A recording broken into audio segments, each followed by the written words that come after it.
ನಮಸ್ಕಾರ, ಎಲ್ಲರಿಗೂ ಸ್ವಾಗತ. ಸೊ ಕೆಸಿಇಟಿ ರಿಸಲ್ಟ್ಸ್ ಬಂದಾಗಿದೆ. ಹೌದು. ಕೆಲವರಿಗೆ ಖುಷಿ, ಕೆಲವರಿಗೆ ಸ್ವಲ್ಪ ರ್ಯಾಂಕ್ ನೋಡಿ ಏನಪ್ಪಾ ಇದು ಅಂತ ಗೊಂದಲ, ಆತಂಕ ಶುರುವಾಗಿರ್ಬೋದು. ನಿಜ, ಅದು ಸಹಜ. ಅಂದ್ರೆ 80,000, 1 ಲಕ್ಷ, 1.5 ಲಕ್ಷಕ್ಕಿಂತ ಜಾಸ್ತಿ ರ್ಯಾಂಕ್ ಬಂದಿದ್ರೆ ಗಾಬರಿ ಪಡೋ ಅವಶ್ಯಕತೆ ಇಲ್ಲ ಅಂತ ಅನಿಸುತ್ತೆ. ಖಂಡಿತವಾಗಿಯೂ ಇಲ್ಲ. ಇವತ್ತು ನಾವು ಕೆಸಿಇಟಿ ವಾಸ್ತವಿಕ ಕಾಲೇಜು ಆಯ್ಕೆ ಮಾರ್ಗದರ್ಶಿಯ ಕೆಲವು ಅಂಶಗಳನ್ನ ಇಟ್ಕೊಂಡು ಕೆಸಿಇಟಿ ಕೌನ್ಸಿಲಿಂಗ್ನ ನಿಜ ಸ್ಥಿತಿ, ಆಮೇಲೆ ಹೈ ರ್ಯಾಂಕ್ ಬಂದವರಿಗೆ ಏನೆಲ್ಲ ಅವಕಾಶಗಳಿವೆ ಅಂತ ಸ್ವಲ್ಪ ಆಳವಾಗಿ ನೋಡೋಣ. ಹೌದು, ಆಕ್ಚುಲಿ ಅಂಕಿಅಂಶಗಳು, ಆ ವಾಸ್ತವ ಏನಿದೆ ಅಂತ ಅರ್ಥ ಮಾಡ್ಕೊಳ್ಳೋದು ತುಂಬಾ ಮುಖ್ಯ. ಯಾಕಂದ್ರೆ ಸರಿಯಾದ ಮಾಹಿತಿ ಇಲ್ಲ ಅಂದ್ರೆ ಕೆಲವೊಮ್ಮೆ ತಪ್ಪು ನಿರ್ಧಾರಗಳು ಆಗ್ಬಿಡ್ತವೆ. ಸರಿ, ಹಾಗೆಂದ್ರೆ ಬನ್ನಿ ಈ ನಂಬರ್ಸ್ ಗೇಮ್ ಏನಿದೆ ಅಂತ ಸ್ವಲ್ಪ ಬಿಡಿಸಿ ನೋಡೋಣ. ಈಗ 2023ರದ್ದೇ ತಗೊಂಡ್ರೆ ಸುಮಾರು 2.61 ಲಕ್ಷ ಜನ ರಿಜಿಸ್ಟರ್ ಮಾಡಿದ್ರು. ಪರೀಕ್ಷೆ ಬರೆದವರು 2.44 ಲಕ್ಷ. ಅದರಲ್ಲಿ ಅರ್ಹತೆ ಪಡೆದವರು 2.03 ಲಕ್ಷ ಜನ. ಆದರೆ ಕೆಇಎ ಅಲ್ಲಿ ಸಿಕ್ಕ ಇಂಜಿನಿಯರಿಂಗ್ ಸೀಟುಗಳು ಕೇವಲ 52,000 ಅಷ್ಟೇ. ಅಷ್ಟೇನಾ? ಹೌದು. ಕೊನೆಗೆ ಸೇರಿಕೊಂಡವರು ಎಷ್ಟು ಗೊತ್ತಾ? ಬರೀ 23.8%. ಅಬ್ಬಾ, 2024ರಲ್ಲಿ ಇದು ಇನ್ನೂ ಜಾಸ್ತಿನೇ ಆಯಿತು. 3.49 ಲಕ್ಷ ರಿಜಿಸ್ಟ್ರೇಷನ್, 3.27 ಲಕ್ಷ ಜನ ಎಕ್ಸಾಮ್ ಬರೆದ್ರು. ಸೀಟುಗಳು ಸ್ವಲ್ಪ ಜಾಸ್ತಿ ಆಯಿತು, 66,000ಕ್ಕೆ. ಆದರೂ ಕೆಇಎ ಮುಖಾಂತರ ಇಂಜಿನಿಯರಿಂಗ್ ಸೇರಿದ್ದು ಕೇವಲ 20-22% ಜನ ಅಷ್ಟೇ. ಅಂದ್ರೆ 2025ರ ಕಥೆನೂ ಹೆಚ್ಚು ಕಡಿಮೆ ಹೀಗೆ ಇರುತ್ತಾ? ಈಗ ಸುಮಾರು 3.3 ಲಕ್ಷ ವಿದ್ಯಾರ್ಥಿಗಳು ಬರೆದಿದ್ದಾರೆ. ಆದರೆ ಸೀಟುಗಳು ಮಾತ್ರ ಅದೇ 60-64,000 ಆಸುಪಾಸು. ಪ್ರತಿ ವರ್ಷ ಯಾಕೆ ದೊಡ್ಡ ಗ್ಯಾಪ್? ಆಕ್ಚುಲಿ ಕಾರಣಗಳು ಸ್ಪಷ್ಟವಾಗಿವೆ ನೋಡಿ. ಕೆಸಿಇಟಿ ಅಂದ್ರೆ ಬರೀ ಇಂಜಿನಿಯರಿಂಗ್ ಅಷ್ಟೇ ಅಲ್ಲ ಅಲ್ವಾ? ಹೌದು ಹೌದು. ಅಗ್ರಿಕಲ್ಚರ್ ಇದೆ, ವೆಟರ್ನರಿ, ಫಾರ್ಮಸಿ, ಆಯುಷ್, ನ್ಯಾಚುರೋಪತಿ, ಹೀಗೆ ಬೇರೆ ಬೇರೆ ಕೋರ್ಸ್ಗಳಿಗೆಲ್ಲ ಇದೇ ಎಂಟ್ರೆನ್ಸ್. ಆಮೇಲೆ ನೀಟ್ ಬರೆಯೋವರಿಗೆ ಇದು ಒಂದು ರೀತಿ ಪ್ಲಾನ್ ಬಿ ಇದ್ದಾಗೆ. ಓ ಹೌದು. ಸೊ ನೀಟ್ ರಿಸಲ್ಟ್ ಬಂದ್ಮೇಲೆ ಅವರು ಮೆಡಿಕಲ್ ಸೈಡ್ ಹೋದ್ರೆ ಈ ಇಂಜಿನಿಯರಿಂಗ್ ಸೀಟ್ಸ್ ಬಿಟ್ಕೊಡ್ತಾರೆ. ಜೊತೆಗೆ ಕಾಮೆಟ್ಗೆ ಇದೆ, ಮ್ಯಾನೇಜ್ಮೆಂಟ್ ಕೋಟಾ, ಪ್ರೈವೇಟ್ ಯೂನಿವರ್ಸಿಟಿಗಳು, ಇವೆಲ್ಲ ಕೆಇಎ ಇಂದ ಹೊರಗೆ ಸ್ಟೂಡೆಂಟ್ಸ್ನ ತಗೊಳ್ತಾರೆ. ಅಬ್ಬಬ್ಬಾ, ಹಾಗಾದ್ರೆ ಲಕ್ಷಾಂತರ ಜನ ಪರೀಕ್ಷೆ ಬರೆದು ಇಷ್ಟೊಂದು ಕಡಿಮೆ ಜನ ಕೆಇಎ ಮೂಲಕ ಇಂಜಿನಿಯರಿಂಗ್ ಸೇರಿದ್ರೆ ಮಿಕ್ಕದವರೆಲ್ಲ ಎಲ್ಲೋದ್ರು? ಬಹುಶಃ ಎಕ್ಸಾಮ್ ಬರೆದ ತಕ್ಷಣ ಫ್ಯೂಚರ್ ಇಂಜಿನಿಯರ್ ಅಂತ ಸ್ಟೇಟಸ್ ಹಾಕಿ ರಿಸಲ್ಟ್ ಬಂದ ಮೇಲೆ ಸೈಲೆಂಟ್ ಆಗಿ ಫ್ಯೂಚರ್ ಫಿಲಾಸಾಫರ್ ಅಂತ ಚೇಂಜ್ ಮಾಡ್ಕೊಂಡ್ರೆ ಕಾರಣ? ಈ ಅಂಕಿ ಅಂಶಗಳ ಗೊಂದಲದಲ್ಲೇ ಒಂದು ಇಂಪಾರ್ಟೆಂಟ್ ಪಾಯಿಂಟ್ ಇದೆ. ಏನು? ರ್ಯಾಂಕ್ ಕಡಿಮೆ ಬಂತು ಅಂದ್ರೆ 1 ಲಕ್ಷ, 1.5 ಲಕ್ಷ, 2 ಲಕ್ಷ ರ್ಯಾಂಕ್ ಇದೆ ಅಂದ ಮಾತ್ರಕ್ಕೆ ಅಯ್ಯೋ ಸೀಟೇ ಸಿಗಲ್ಲ ಅಂತ ಟೆನ್ಷನ್ ಮಾಡ್ಕೋಬೇಕಾಗಿಲ್ಲ. ಹೌದಾ? ಹೌದು.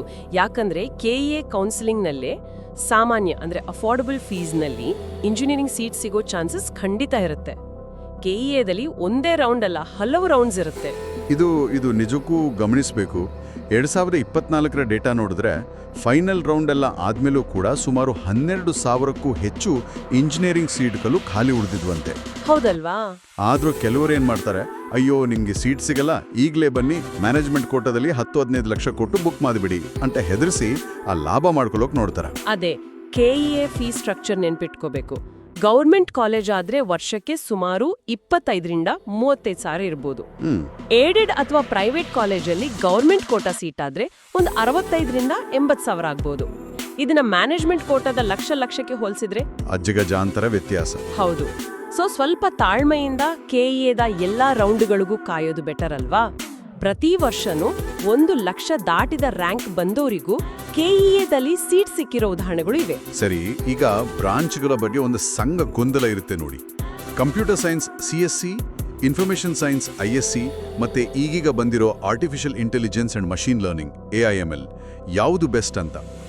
ಅದಿದ್ದೇ ಇರುತ್ತೆ. ಆದ್ರೆ ನಿಜ ಹೇಳ್ಬೇಕಂದ್ರೆ ಈ 3 ಬ್ರಾಂಚ್ಗಳ ಸಿಲೆಬಸ್ ಇದೆಯಲ್ಲ, ಅದು ಸುಮಾರು 95% ಒಂದೇ ತರ ಇರುತ್ತೆ. ಹೌದು.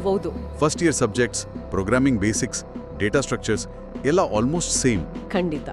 ಅಲ್ಟಿಮೇಟ್ಲಿ ಇವೆಲ್ಲ ಸಾಫ್ಟ್ವೇರ್ ಮತ್ತೆ ಟೆಕ್ ಇಂಡಸ್ಟ್ರಿ ಜಾಬ್ಸ್ಗೆ ದಾರಿ ಮಾಡಿಕೊಡೋದು. ಲಾಸ್ಟ್ ಇಯರ್ ಅಲ್ಲಿ ಸ್ವಲ್ಪ ಚೇಂಜಸ್ ಇರ್ಬೋದು ಅಷ್ಟೇ.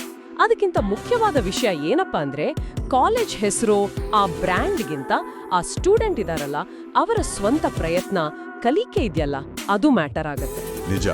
ನಾವು ನೋಡಿದೀವಿ, ದೊಡ್ಡ ಹೆಸರಿರೋ ಕಾಲೇಜಿಂದ ಬಂದು ತುಂಬಾ ಕಷ್ಟಪಡೋರ್ನ ನೋಡಿದೀವಿ. ಹಾಗೆ ಅಷ್ಟೇನೋ ಹೆಸರಿಲ್ಲದ ಕಾಲೇಜಿಂದ ಬಂದು ಸ್ವಂತ ಪರಿಶ್ರಮದಿಂದ ದೊಡ್ಡ ಕಂಪನಿಗಳಲ್ಲಿ ಒಳ್ಳೆ ಪೊಸಿಷನ್ ಹೋದೋರ್ನು ನೋಡಿದೀವಿ. ಕರೆಕ್ಟ್. ಇಂಜಿನಿಯರಿಂಗ್ ಅಂದ್ರೇನೆ ಆಲ್ಮೋಸ್ಟ್ 90% ಸೆಲ್ಫ್ ಸ್ಟಡಿ ಮತ್ತೆ ಸ್ಕಿಲ್ ಡೆವಲಪ್ಮೆಂಟ್ ಅಲ್ವಾ? ಯಾವುದೇ ಕಾಲೇಜ್ ಸಿಗಲಿ ಮ್ಯಾಥ್ಸ್ ಪ್ರೋಗ್ರಾಮಿಂಗ್ ಫಂಡಮೆಂಟಲ್ಸ್ನ ಸ್ಟ್ರಾಂಗ್ ಮಾಡ್ಕೋಬೇಕು.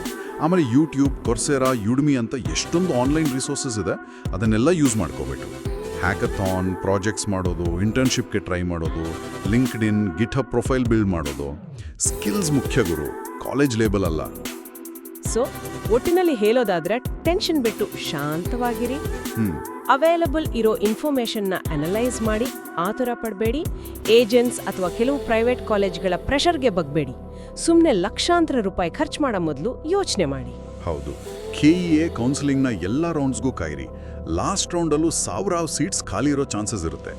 ನಿಮ್ಮ ರ್ಯಾಂಕ್ ಜಾಸ್ತಿ ಇದ್ರೂ ಕೂಡ KEA ಕೋಟಾದಲ್ಲಿ ಕಡಿಮೆ ಫೀಸಲ್ಲಿ ಸೀಟ್ ಸಿಗೋ ಅವಕಾಶ ಖಂಡಿತ ಇದೆ. ನಿಜ. ನೆನ್ಪಿಡಿ, ಆ 4 ವರ್ಷ ಇಂಜಿನಿಯರಿಂಗ್ ಟೈಮ್ ಇದೆಯಲ್ಲ, ಅದನ್ನ ಯಾರು ಚೆನ್ನಾಗಿ ಬಳಸ್ಕೋತಾರೋ ಅವರ ಕೆರಿಯರ್ ಅಷ್ಟು ಬ್ರೈಟ್ ಆಗಿರುತ್ತೆ. ಈಗ ಎಲ್ಲರೂ ಒಂದು ಕ್ಷಣ ಯೋಚನೆ ಮಾಡಬೇಕಾದ ಪ್ರಶ್ನೆ ಇದು: ಯಾವ ಕಾಲೇಜ್ ಸಿಗ್ಬೋದು ಅಥವಾ ಯಾವ ಬ್ರಾಂಚ್ ಒಳ್ಳೇದು? ಈ ಚಿಂತೆನ ಸ್ವಲ್ಪ ಪಕ್ಕಕ್ಕಿಟ್ಟು ನಾಳೆಯಿಂದಲೇ ನನ್ನ ಸ್ಕಿಲ್ಸ್ ಜಾಸ್ತಿ ಮಾಡ್ಕೊಳಕ್ಕೆ ನಾನು ಯಾವ ಹೊಸ ವಿಷಯ ಕಲಿಯೋಕೆ ಶುರು ಮಾಡ್ಲಿ ಅಂತ ಯೋಚಿಸಿ. ನಿಮ್ಮ ಭವಿಷ್ಯ ನಿಮ್ಮ ಇವತ್ತಿನ ಪ್ರಯತ್ನದಲ್ಲೇ ಇದೆ. ಎಲ್ಲರಿಗೂ ಆಲ್ ದ ಬೆಸ್ಟ್.